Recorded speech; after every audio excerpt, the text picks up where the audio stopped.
Hi, everyone. I'm Sandra Ingerman, and welcome to the Shaman's Cave. And I'm Renee Baribeau, the practical shaman, and we are really excited that you're here. And this topic is a little mind bending in some ways, and I'm going to have Sandra explain it. Yeah, so in a lot of ways, it's mind bending to a certain part of our culture, but it's kind of looks like we're the evolution of our next generations are marching towards. And so even those of us who are elders are starting to write about the same thing. So I was telling Renee today, this is already a topic that I've been talking to all my students about because it's actually a topic that I'm teaching in my courses now. And I read a thing in the New York Times today of the four best selling books on the New York Times list is about honoring the truth of who you are, telling people who don't reflect back to you your own authenticity that you've moved on and you're sculpting a new life. So it's not just people are setting new boundaries, people are setting new hard boundaries. They're not permeable, they're hard. So, what that means to me is people are starting to find their own sovereignty, which is beautiful. It's a beautiful thing. And so, in one of the courses that I'm teaching how in all spiritual traditions, it's not just shamanism, it's every spiritual tradition believes that life here on earth is simply an illusion.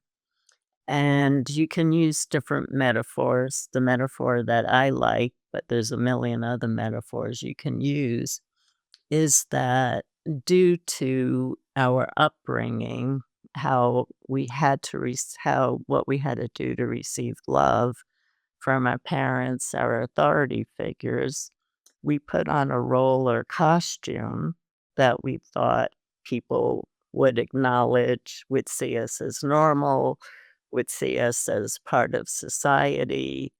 Um, Friends in our lives, we let them manipulate us, we let them do all kinds of things so that we had friends in our lives. And now it's happening to thousands of people, not just America, it's all over the world. I'm reading about it everywhere. Is people are waking up to the fact that they have not been living their real life that they came in here for. And so for me, I've been teaching for over 20 years now. We all came in with an energetic signature. It's unique that we get to add to the sacred web of life.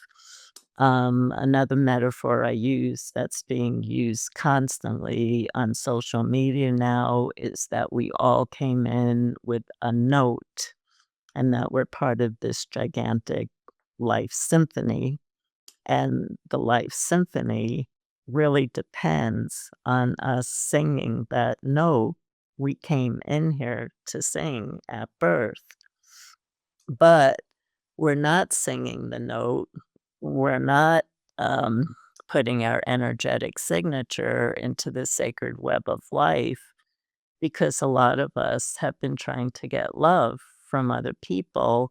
So we set aside our destined born gifts to fit into a culture that has rules of behavior, and now people are waking up to those rules of behavior are false, and I compromised my life. I have this gift I came in here to express, and I want to express it. And there are old people in my life that just reflect the abuse of my past. So I'm saying goodbye to those people and I'm finding people who actually honor the truth of who I really am. instead of judging and projecting on me.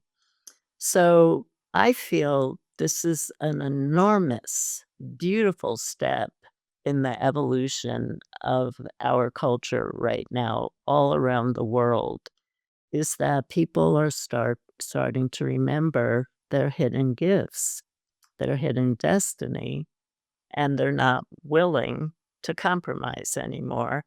They want to express who they are before they leave, and people are finding that they need to surround themselves with new friends, new communities to reflect back the truth of who they are now, not reflect back their traumatic past of what they've been through.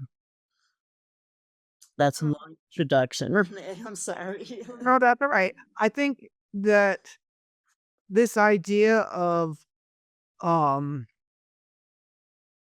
I'm writing a new book, so I've been really lopped back into when the Industrial Revolution came in and created we moved from nature-based beings into machine-based doing, and in order to make a machine work, it needs a set of circumstances and a set of rules and a set of regulations in order to keep that cog going in the wheel.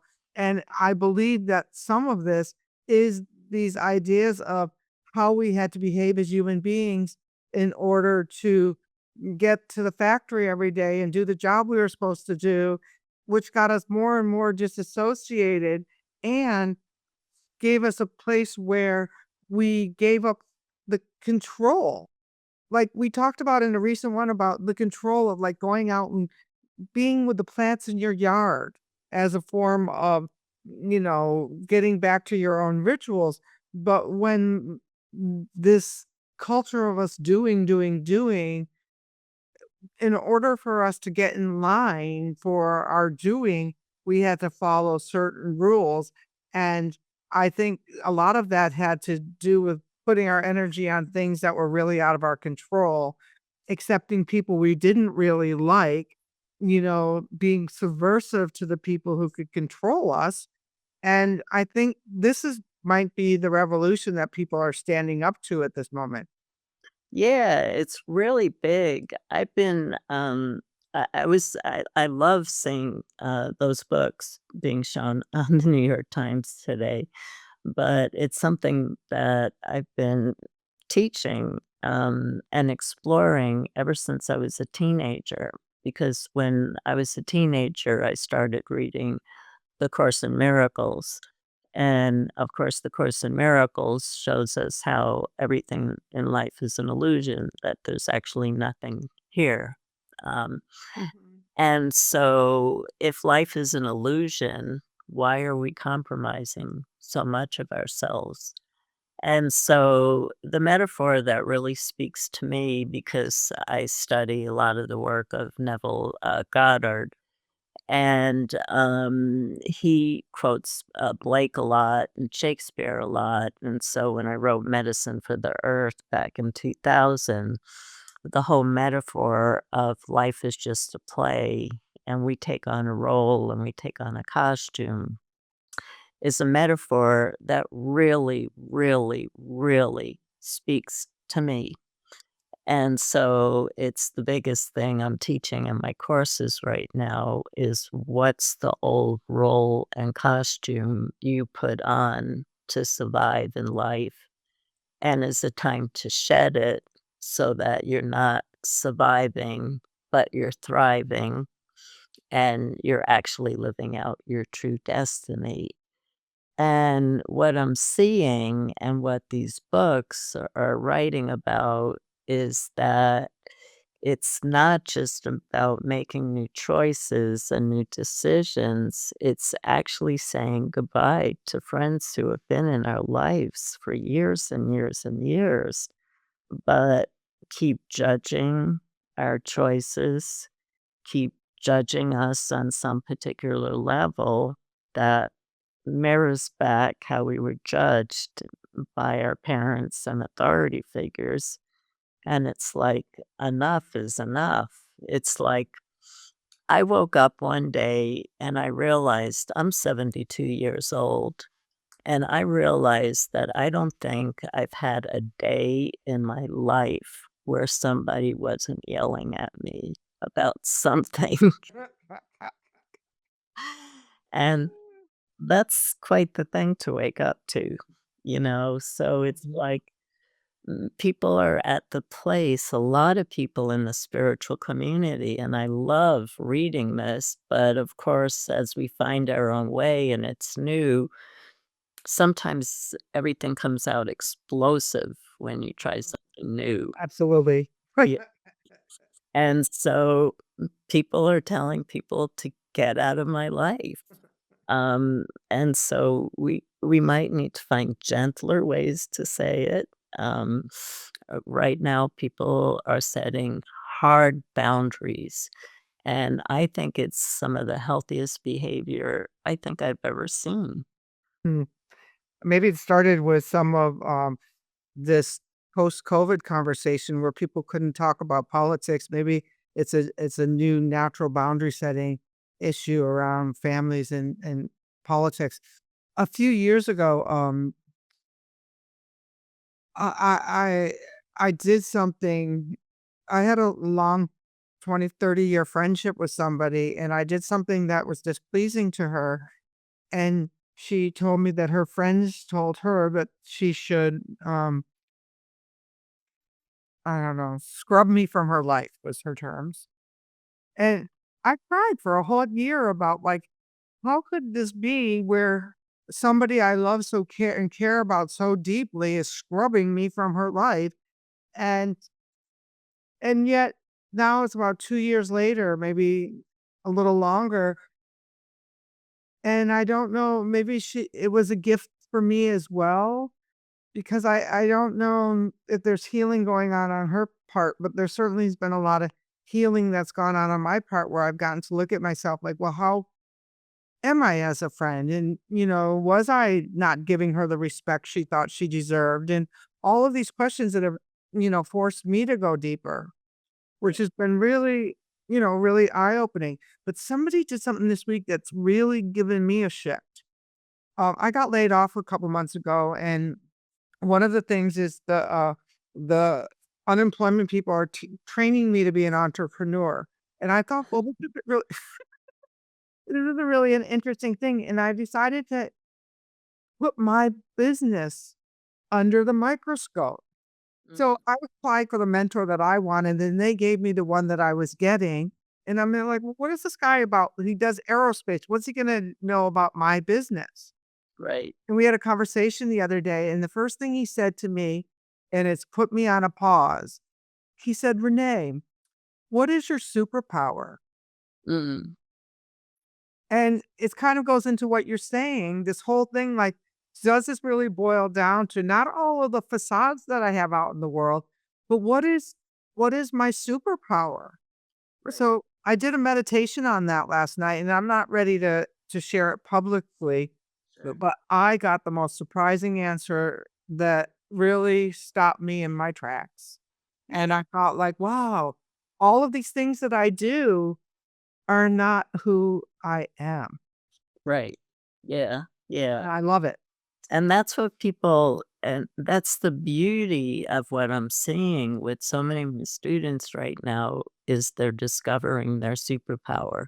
Mhm. And, but they're seeing how much has to fall away so that they can, now express their superpower.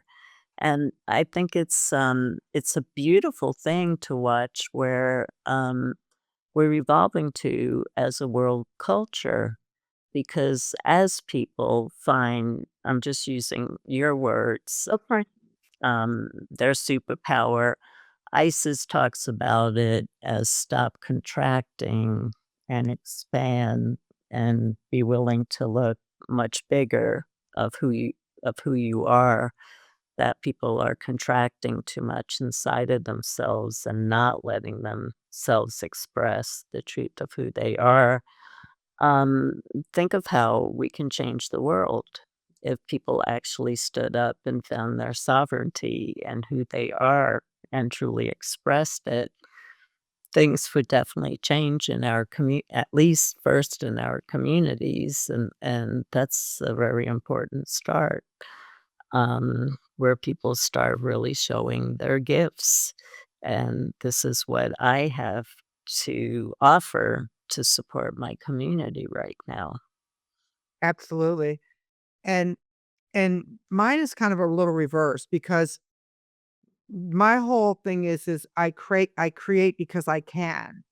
But Mhm. does that mean that every creation out there, just because I can do it, is mine to create? Or is this kind of this whole same thing like, like why? Like why what's the point? Is there like releasing and oh yeah, just because I'm a good cook, I don't have to be a chef just because. So Right. it might be a honing process too. Just because you can doesn't mean you have to. And really getting down to the essence of how you want to show up in this time because we talked about it in the last show where a lot of people have turned off the media and turned off the news and turned off the social media and trust me, when you do that, there's still plenty to occupy your day Oh god, yeah. and more relevant stuff at that. Yeah, I have too much to occupy my day. One thing I just wanna share one thing because I think we've really covered this topic.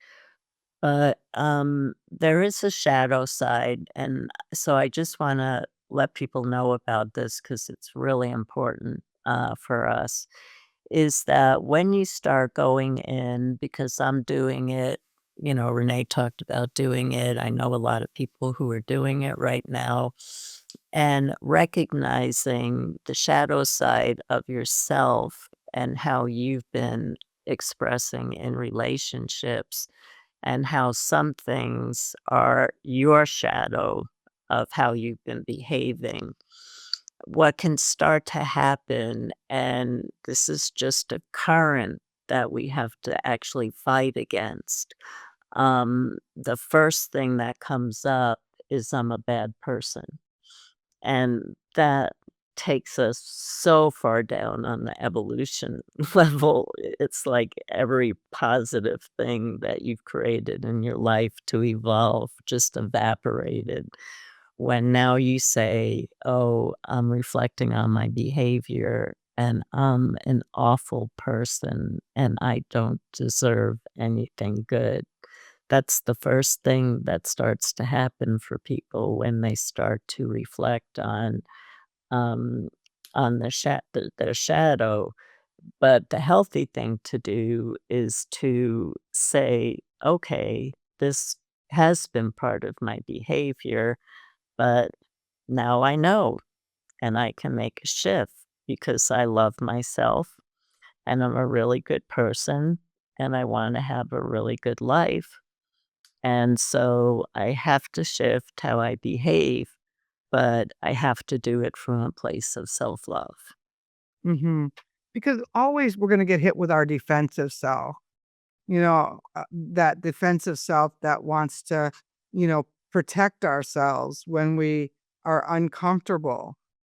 And the other thing that I wanna add to that is what I've noticed is that when we make a substantial change in our life, there's always a counter wind. It's always gonna come in and give us a few opportunities to show ourselves that we've changed.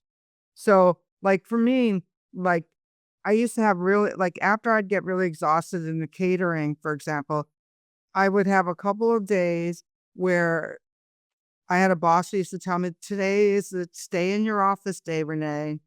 Because it would be really bad behavior out. And so as I learned to manage again, manage and control it, not change it, because I think the managing and controlling it is part of the process of making a lasting change, where we become aware of it, but we haven't really the grace hasn't lifted it from our lives yet. So we get a couple of more opportunities to try it out. Now, for me, where I know that I'm always gonna get in trouble is when I'm really overtired or I'm hungry or I think, I'm lonely because something didn't happen. There's this word in AA called HALT. Hungry, angry, lonely, and tired, like, are prime examples of when we want to we're trying out our new behavior and the world is giving us a backlash on it, those are the times that we have to be extremely careful that we step back and neutralize the situation. And I think that's the point. If I can neutralize the situation so it's no longer pressing on the buttons, then I don't either have to respond or I can respond in that new way. Right. Yeah. And I may not do it perfectly, like you just said, and I'm not a bad person. I'm just learning a new way of doing it. Yeah. Yeah. Telling the truth to other people is not always that easy. And sometimes you have to sugarcoat it because it's important to sugarcoat it, not because you're trying to people please, but because it's just appropriate. And sometimes you have to just set a hard boundary. Hmm. And all of us are being asked to do that right now. And how we do it and how we feel about ourselves is part of that whole process of, are we doing it in a healthy way that's helping us to evolve, or are we taking ourselves down even further, by how we're doing it? So it's just a lot. There's so much to reflect on right now because there's so much opportunity to create goodness in our lives. But to create that goodness, we're being asked to change on every single level. And so there's just a lot to explore, not to get overwhelmed about, but see what seeds we keep planting for you that seem like they're going to take root and hold and grow into absolutely beautiful nature beings, and find what works for you too. And I think for me, I feel that my greatest role right now is to keep people moving forward and not going down. And a lot of that has to do with how we feel about ourselves. So I'm really concerned more, not how much we're affecting other people, because it is a time to set boundaries, but setting boundaries while you really still love yourself at the same time. That's really great. One last final tip for me is when I'm feeling really self righteous about my action and my email, I have this friend that I send things to say, "How does this sound?" And 100 times they'll say, "Yeah, I don't think I was saying that." But where you said you're helping people move forward. What I think that I've been doing most and best lately is that I really am trying in my small island circle to empower the people who I meet on a daily basis, whether it's at the Habitat for Humanity or where I can make a difference at the grocery store or in the farm stand, but really to empower people from a place of presence. Right. Yeah. Yeah. And that's working for me. And it's new for me too to really evaluate it and do it from a very conscious place. Yeah. Yeah. Yeah. So That's really beautiful. And so we all have to find what we're being asked to do right now to be in service. And most importantly, you have to start with how you can be in service to yourself. And then once you really get grounded and centered in that, then it's time to start to look at how you can share your gifts in the world. well, I think this is a really great topic, and I think it gives people a lot of room to think about how it's showing up for them in your life. And one final note for me is that, and it may be holding space for somebody else who's doing this. It just reminded me like recently I've been a space holder for somebody who's going through, um, a lot of deep work, and to put myself that I can hold space for somebody else as they go through their deep work is really important as well. So Abs- on that, I'm good. yeah, that's great. Well, everybody, I think we've given you a lot of seeds, and you have to sift through the seeds to see which ones are really speaking to you. But this is a time of such opportunity to make some really beautiful changes as you realize how short life is, and that you really want to live your life to the fullest right now. Um, so we send you lots of blessings, and we'll see you next time. Yes, and don't forget to follow us over at Shamans TV, over at the Shamans Cave, and comments. We'd like to hear about how your feedback is on our show. And there's 60,000 of you in our group, and we hope that some of you are listening. We do get a few comments, and I always thank people. We're also getting some questions, and if it's a good shamanic question, I am answering. At least a lot of people are answering, but I'm putting in my 2 cents too.